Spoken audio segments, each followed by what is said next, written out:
ರಂಜಾನ್ ತಿಂಗಳು ಉಪವಾಸ. ನಾನು ಈ ತಿಂಗಳಲ್ಲಿ ನಾವೆಲ್ಲೂ ಹೊರಗೆ ಹೋಗಲ್ಲ. ಆದ್ರೆ ನಾನು ಹೇಳಿದೆ, ಈ ಸಮಾಜದ ಸಲುವಾಗಿ ನಾನು ಖುದ್ದು ಬರ್ತೇನೆ. ರಾಜ್ಯ ತುಂಬಾ ನಿಮಗೆ ಹೋರಾಟ ಮಾಡಬೇಕು. ಇವತ್ತು ದೊಡ್ಡ ಸಂತೋಷ ಅಂದ್ರೆ ಜೈ ಜಗದೀಶ್ ಜೈವರಾಮ್, ಜೈ ಭೀಮ್ ಇಬ್ರು ಕೂಡ ಒಂದಾಗಿದ್ದೀರಿ. ನೀವು ಕೇಳೋ ಅಲ್ಲ, ಕೊಡೋ ಜಾಗದಲ್ಲಿರೋರು. ಬನ್ನಿ ನಮ್ಮ ಜೊತೆಯಲ್ಲಿ. ರಾಜ್ಯದ ಮುಖ್ಯಮಂತ್ರಿ ಒಬ್ಬ ದಲಿತನ ಕೂರಬೇಕು. ಆ ಕಾಲ ನಾವು ಕಾಣಬೇಕಾಗತ್ತೆ. ನಮ್ಮಲ್ಲಿರೋ ಒಗ್ಗಟ್ಟನ್ನ ಮುರ್ಕೋಬೇಡಿ. ನೀವು ಮುರ್ಕೊಂಡ್ರಿ ಹಾಳಾಗಿ ಹೋಗ್ತೀರಿ. ಎಲ್ಲ ರಾಜಕೀಯ ಪಾರ್ಟಿಗಳು ನಿಮ್ಮನ್ನು ಒಂದಾಗಕ್ಕೆ ಬಿಡಲ್ಲ. ನಿಮಗೂ ಬಿಡಲ್ಲ, ಮುಂದೆ ನಮಗೆ ಸಾಬ್ರಿಗೂ ಬಿಡಲ್ಲ. ಅವ್ರು ಹೊಡೆಯೋದ ನಮ್ಮಿಬ್ಬರನ್ನ. ಯಾಕಂದ್ರೆ ಅವ್ರಿಗೆ ಗೊತ್ತಿಲ್ಲ ಇವರಿಬ್ಬರು ಒಂದಾದ್ರೆ ನಾವಿಲ್ಲಿ ಉಳಿಯಲ್ಲ ಅನ್ನಕ್ಕಂಥದ್ದನ್ನ ಅವ್ರು ತಿಳ್ಕೊಂಡಿದ್ದಾರೆ. ವೇದಿಕೆ ಮೇಲೆ ಇರ್ತಕ್ಕಂಥ ಎಲ್ಲ ಸ್ವಾಮಿಗಳಿಗೆ ನಮಸ್ಕಾರವನ್ನು ಮಾಡ್ತಾ, ಇವತ್ತು ರಾಜ್ಯದಿಂದ ಬಂದಿರತಕ್ಕಂಥ ಎಲ್ಲ ಜಿಲ್ಲಾ ನಾಯಕರೇ, ತಾಲೂಕು ನಾಯಕರೇ, 50 ವರ್ಷ ನನ್ನ ಕರಳು ಕುದೀತಾ ಇತ್ತು. ಇವತ್ತು ನನಗೆ ಸಮಾಧಾನ ಸಿಕ್ಕಿದೆ. ಯಾಕಂದ್ರೆ ನೀವು ಈಗ ಹೋರಾಟ ಶುರು ಮಾಡಿದ್ದೀರಿ. ನಾನು ಓದ್ತಿರ್ಬೇಕಾದ್ರೆ ಭದ್ರಾವತಿಯಲ್ಲಿ ನನ್ನ ಜೊತೆಯಲ್ಲಿ ನನ್ನ ಸ್ನೇಹಿತ ಇದ್ದ ಆಂಜನಿ ಅಂತ, ನನ್ನ ಜೊತೆಯಲ್ಲಿ ಓದ್ದವನು.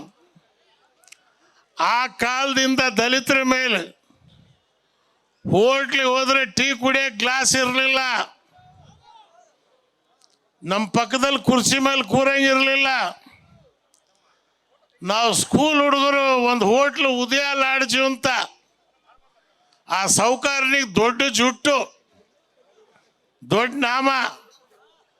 ಅಂಜನಿ ಕರ್ಕೊಂಡು ನಾನು ಒಳಗೆ ಹೋದ ತಕ್ಷಣ ಗೊತ್ತಾಗಿ ಅಂಜನಿಗೆ ಕತ್ತಿನ ಮೇಲೆ ಕೈ ಹಿಡಿದು ಹೊರಗೆ ದಬ್ಬದಾಗ ಹೋರಾಟ ಮಾಡಿ ಆ ಹೋಟ್ಲನ್ನೇ ಧ್ವಂಸ ಮಾಡಿದ್ವಿ ನಾವು ಅವತ್ತು. ಅವತ್ತಿಂದ ತೀರ್ಮಾನ ಆಯ್ತು, ಹೋಟ್ಲ್ಗಳಲ್ಲಿ ಚಿಪ್ಗಳಲ್ಲಿ ಟೀ ಕೊಡೋದಲ್ಲ. ಯಾವ ಗ್ಲಾಸ್ನಲ್ಲಿ ಎಲ್ಲರೂ ಕುಡಿತಾರೆ ಕುಡಿಬೇಕು. ಯಾವ ಹೋಟ್ಲು ದಲಿತರಿಗೆ ಒಳ ಪ್ರವೇಶ ಇಲ್ಲ ಅನ್ನಲ್ವೋ ಆ ಹೋಟ್ಲಿಗೆ ಲೈಸೆನ್ಸೇ ಕೊಡಬಾರದು.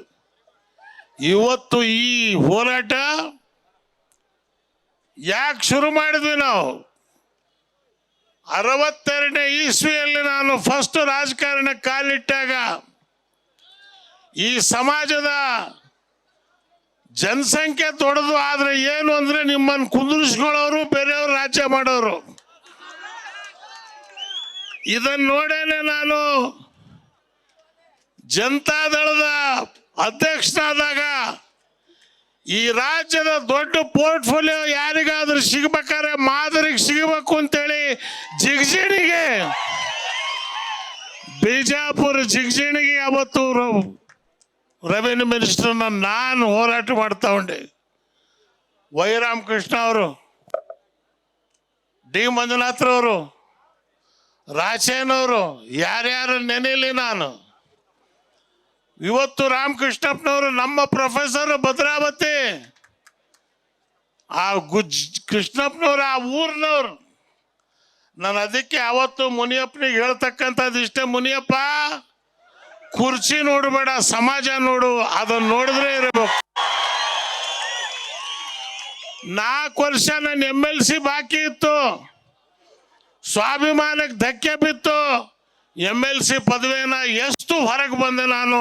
ನಾಳೆ ಮಾನ ದೊಡ್ಡದು, ಸ್ಥಾನ ದೊಡ್ಡದಲ್ಲ ಅಂತೇಳಿ. ಮಾದಿಗರು ಯಾವಾಗಿಂದ ಇದ್ದಾರೆ? ಬಸವಣ್ಣನ ಕಾಲದಿಂದ. ಸಮಗಾರ ಹರಳಯ್ಯ, ಮಾದಾರ ಚೆನ್ನಯ್ಯ, ಅವನಮ್ಮ ಅಣ್ಣಯ್ಯ, ಓ ಎಂದು ಕರೆಯರಿ ಕೂಡಲ ಸಂಗಯ್ಯ. ಅವತ್ತು ಬಸವಣ್ಣ ಕೂಗದ. ಇವತ್ತು ಆ ಸಮಾಜಕ್ಕೆ ನೀವು ನ್ಯಾಯ ಕೊಡೋದಿಕ್ಕೆ ಒಳ ಮೀಸಲಾತಿ 70 ವರ್ಷ ಆಯಿತು ರಾಜ್ಯಕ್ಕೆ. ಇವತ್ತಿನ ದಿವಸ ಸ್ವಾತಂತ್ರ್ಯ ಸಿಕ್ಕಿ ದೇಶಕ್ಕೆ. ಇದಕ್ಕೊಂದು ಒಳ್ಳೆ ಮೆಡಿಕಲ್ ಕಾಲೇಜ್ ಇಲ್ಲ, ಒಂದು ಸ್ಕೂಲ್ ಇಲ್ಲ. ಇವತ್ತು ತಿಮ್ಮಾಪುರ ಸೇರಿಸ್ಕೊಳ್ಳೋದೆಲ್ಲ ಬರ್ಬೇಕವರು. ಇವತ್ತು ಅವರು ಎಲ್ಲವನ್ನು ಇವತ್ತಿನ ದಿವಸ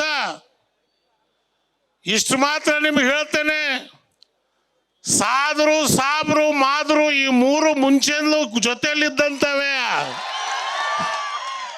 ಈಗಿಂದಲ್ಲ,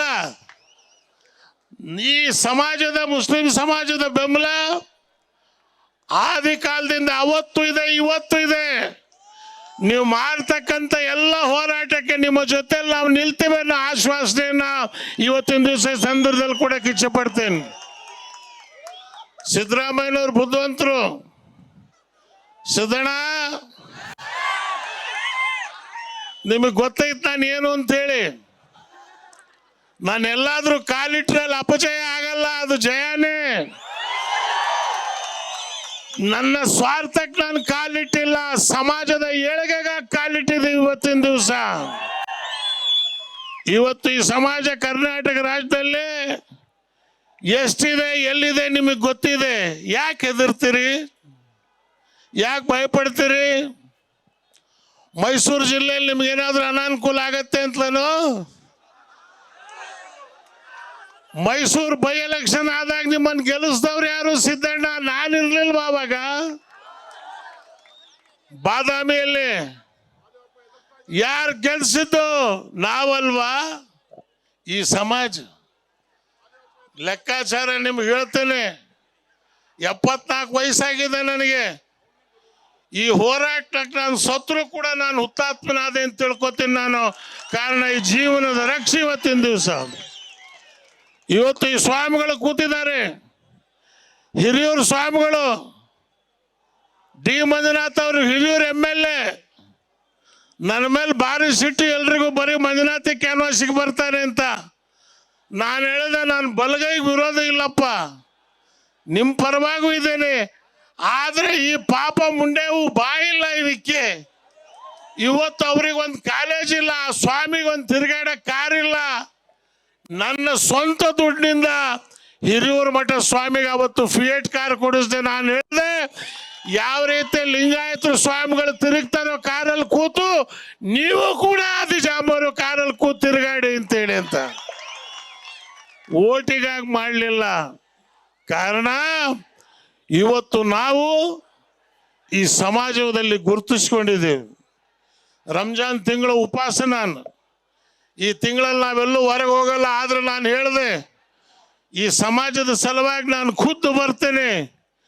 ರಾಜ್ಯ ತುಂಬ ನಿಮಗೆ ಹೋರಾಟ ಮಾಡಬೇಕು. ಇವತ್ತು ದೊಡ್ಡ ಸಂತೋಷ ಅಂದ್ರೆ ಜಯ ಜಗಜ್ ಜಯರಾಮ್, ಜೈ ಭೀಮ್ ಇಬ್ರು ಕೂಡ ಒಂದಾಗಿದ್ದೀರಿ. ನೀವು ಕೇಳೋ ಅಲ್ಲ, ಕೊಡೋ ಜಾಗದಲ್ಲಿರೋರು.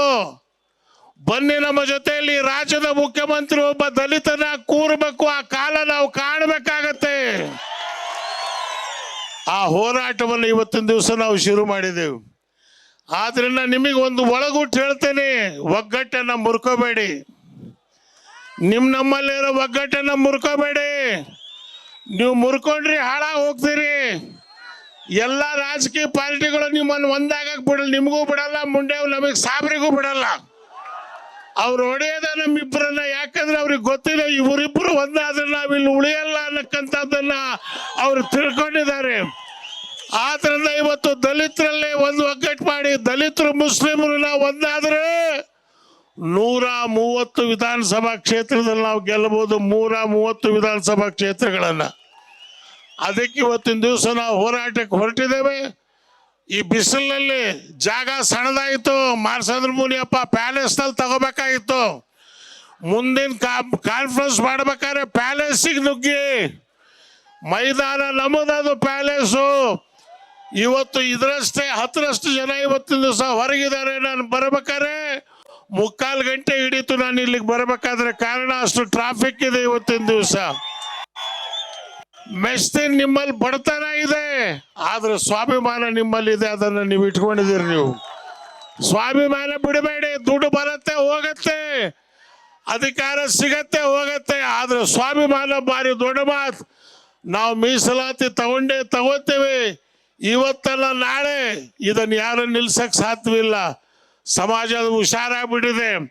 ಇವತ್ತು ನೀವು ಏನಾದ್ರೂ ಇದನ್ನು ಕೊಡದೇ ಇದ್ರೆ ವಿಧಾನಸೌಧದಲ್ಲಿ ಮಾದಿಗ ಮುಖ್ಯಮಂತ್ರಿ ಆಗ್ತಕ್ಕಂಥ ಕಾಲ ಭಾರಿ ದೂರ ಕಾಣ್ತಕ್ಕಂಥದ್ದಿದೆ. ಆದ್ರಿಂದ ಇವತ್ತು ನನ್ನನ್ನು ಬರಮಾಡಿಕೊಂಡು, ಏನೋ ಸಾಬ್ರಾದ್ರೂ ಕೂಡ ಪರವಾಗಿಲ್ಲ ಅಂತೇಳಿ ನೀವು ಕರೆಸಿದ್ರಿ. ನಿಮ್ಮ ಮನೆ ಬರ, ನಮ್ಮ ಮನೆ ಬರ ಬಂದೆಯ. ನಮ್ಮಲ್ಲಿ ಬರೀ ಗುಡ್ಸಕ್ಕೆ ಗೋಮೆ ಹಾಕಕ್ಕೆ ಇಟ್ಕೊಳ್ಳೋದು, ಒರಿಜಿನಲ್ ತಿನ್ನೋದು ಅವ್ರ ಚಿಂತೆ ಇಲ್ಲ ನಮಗೆ. ನಮ್ಮ ದೇಹದಲ್ಲಿ ಶಕ್ತಿ ಇದೆ, ಯಾಕಂದ್ರೆ ಜಾಸ್ತಿ ಮಕ್ಕಳು ಹುಡ್ಸೋರು ನೀವು ನಾವೇ, ಜಾಸ್ತಿ ಶಕ್ತಿ ಇರೋರು. ಯಾಕಂದ್ರೆ ನಾವು ಒರಿಜಿನಲ್ ಫುಡ್ ತಿಂತೇವೆ. ಬರೀ ಇಡ್ಲಿ ವಡ ತಿಂತ ಬದುಕಲ್ಲ ನಾವು, ಸರಿಯಾಗಿ ತಿಂದೇ ಬದುಕ್ತಕ್ಕಂಥ ಜನ. ಆದ್ರಿಂದ ಮಕ್ಕಳು ಜಾಸ್ತಿ ಆಗ್ತವೆ, ಒಬ್ಬೊಬ್ನು ಪೈಲ್ವಾನಂಗೆ ಹುಡ್ತಾನೆ. ನೀವು ನೋಡಿ, ಒಬ್ಬ ತೆಳ್ಳಿಗಿರೋ ಸಾಯೋ ಥರ ಮಾದಿಗ ಯಾರು ಸಿಗಲ್ಲ ನಿಮಗೆ. ಹುಟ್ಟಿದ್ರೆ ಪೈಲ್ವಾನ್ ಥರನೇ ಸಿಗ್ತಾನೆ ಅವನು. ಆದ್ರಿಂದ ಇವತ್ತಿನ ದಿವಸ ತಮ್ಮೆಲ್ಲರಿಗೂ ಅಭಿನಂದಿಸಿ, ಇದಕ್ಕೆ ಪೂರ್ಣವಾದಂಥ 24 ಗಂಟೆನೂ ಕೂಡ ನಿಮ್ಮ ಹೋರಾಟದಲ್ಲಿ ನಾನಿದ್ದೇನೆ. ಇವತ್ತು ಇವನಾರವ ಎನಿಸಿದರಯ್ಯ, ಇವ ನಮ್ಮವ ಎನಿಸಯ್ಯ. ಸರಾ ಮಾದಕ ಸಮುದಾಯದ ಪಾದದ ಧೂಳಿಯಾಗಿ ದುಡಿಯುವ ಅವಕಾಶ ಕೊಡು ಭಗವಂತ ಅಂತ ಕೇಳಿ ನಿಮ್ಮೆಲ್ಲರಿಗೂ ವಂದಿಸಿ ನಾನು ಮಾತನ್ನು ಮುಗಿಸ್ತೇನೆ. ಜೈ ಭೀಮ್, ಜೈ ಜಗಜೀವನ್ ರಾಮ್.